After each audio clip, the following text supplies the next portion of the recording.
Go ahead. That's it. Get him. Boom. Uh-huh. Oh. They get right to the issue. Uh-huh. Boom. Boom. Oh. Yeah, okay. Now that you've done those combinations, I want you to go back. I want to get with your partners. I want you to repeat your combinations. Then I want you to tell me what are the medical implications of what you did.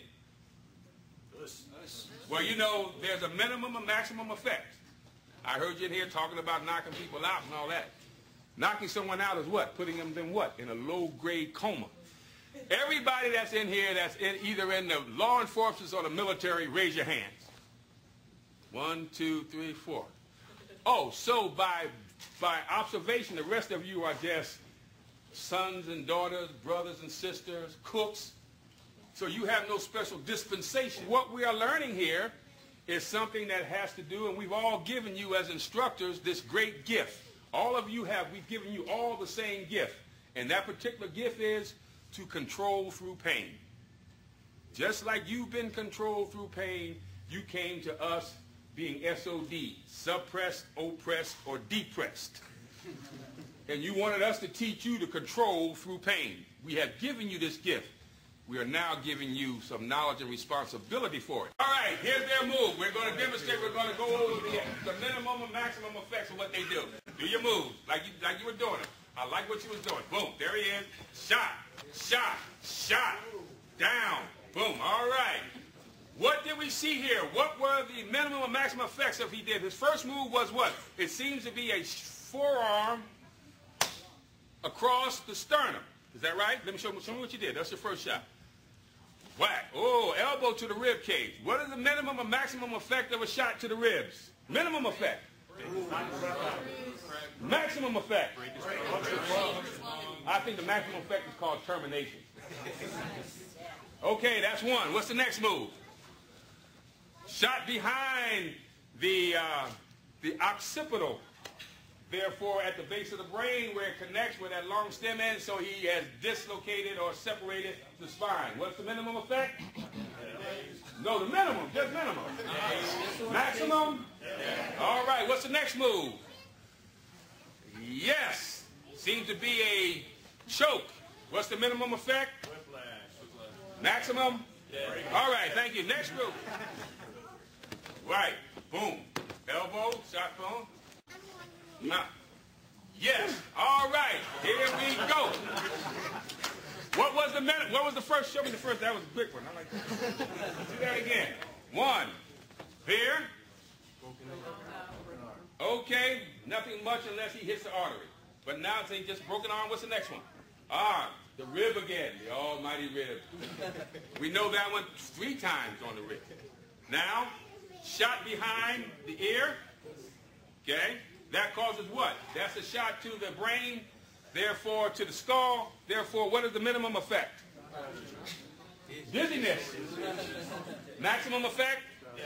Why? Brain sits in a vacuum. Once you start jarring it, you start getting blood vessels swelling. You start getting internal. Thank you. Anatomy class 101. Very good. Now, what's the next one? Hold him down and snap his neck. Thank you. Was there one more I had up?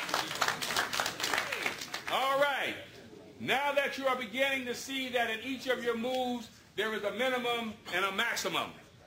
There is a little nosebleed and an unconsciousness or death. Those are the medical implications. I want you to go back. Do your moves again. And then tell me what are the legal implications of what you do. Oh, I say it with a little humor. But remember this. The winner of the fight goes to jail. Go back, do your moves again, and come back and tell me what you did and whether you want to go home or go to jail. If we're going to give you the power to control people, if we're going to give you the power of termination, if we're going to give you that power, we are now giving you the ethical responsibilities of knowing exactly what you do. So when they come and ask you, you will never be able to say that you were not told the minimum and maximum effects of your actions. As I sort of highlighted early, unless you are in the military or unless you are a law enforcement officer, the community has not given you any special dispensation. You have not raised your hand and swore an oath to us that you will uphold our laws and constitutions. We have not told you you could restrain anybody, that you could put your hands on anybody. You are just an average citizen that has come into a very ancient art and system of control.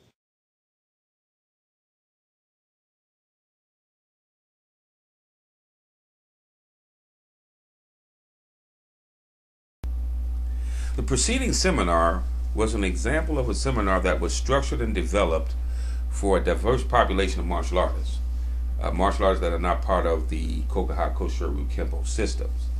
The simple two-step tempo dance and escaping art patterns that were employed here were used primarily because they are easy to do and easy to remember. They also help you reduce stress and to minimize anxiety and panic, which are things that are associated with a crisis situation.